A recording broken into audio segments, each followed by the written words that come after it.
Alright, and welcome back to the last video in the series where we're talking about histograms. Let's go ahead and talk about the ogive. Again, it is not a dance. It is going to be a way that we can measure cumulative frequency over the span of our intervals. And cumulative frequency is we're going to add up our relative frequencies as we go. Now, disclaimer. If you would search online for cumulative frequencies, you're going to find two things. One is where they actually add up all the frequencies. So we're adding up all these columns as we go. Which is fine, but what we're going to do here is talk about a cumulative, and I should probably put this here, put a little R in there, cumulative relative frequency, because we're going to add up our relative frequencies because we can, it doesn't matter the data. It doesn't matter how many numbers we have. We can scale it to 100%, and it makes it really easy to see the trend across the page. All right, so what I did was I kept the boundaries, so our ogive continues these boundaries from the classes because we still are going to have 5 classes that we're spanning. But what we're going to do is we know that this is going to eventually be 1, right? So our last class should be at the 1 mark because we're spanning 100% of our data. Our first one is going to start at 0 or 1.5 comma 0.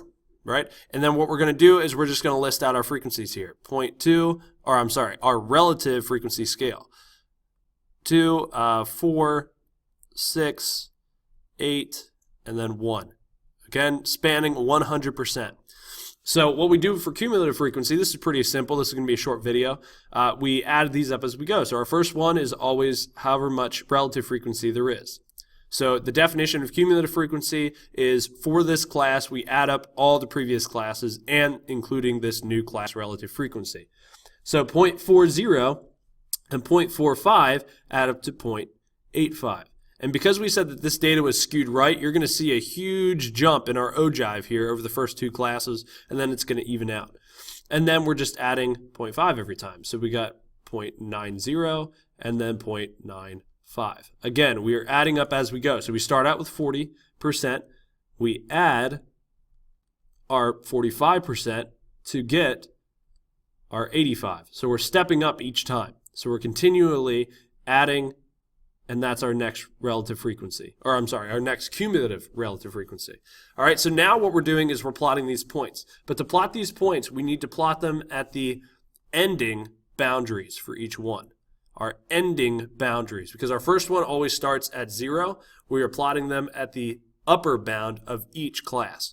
So 1.5 is our start. At 11.5, we knew that we were at 40%. So I'm going to come up here to 40, put a dot, and we're going to connect all these dots in just a little bit. And then I'm going to go to 85. So I have 85 here for my next class at 21.5, the next upper bound. So I have 85%, which almost takes us straight to the top, right? So I'm just going to plot this here roughly around where 85 would be. It's like a quarter of the way up between 80% and 100. And then 31.5 I know is at 90, 95, and then 100. So it's just going to be very, very steady. A very steady and gradual incline from there. So we have this huge jump here in the beginning, which just says that our data is definitely skewed right, skewed right, which all of our data collects over here on the left side of the histogram, or in this case the ogive, so it jumps very drastically. And then what you do is we are just going to connect the dots, and hopefully you can get straighter lines than I can. Apologize. And you can see that the overall trend covers 100% of the data.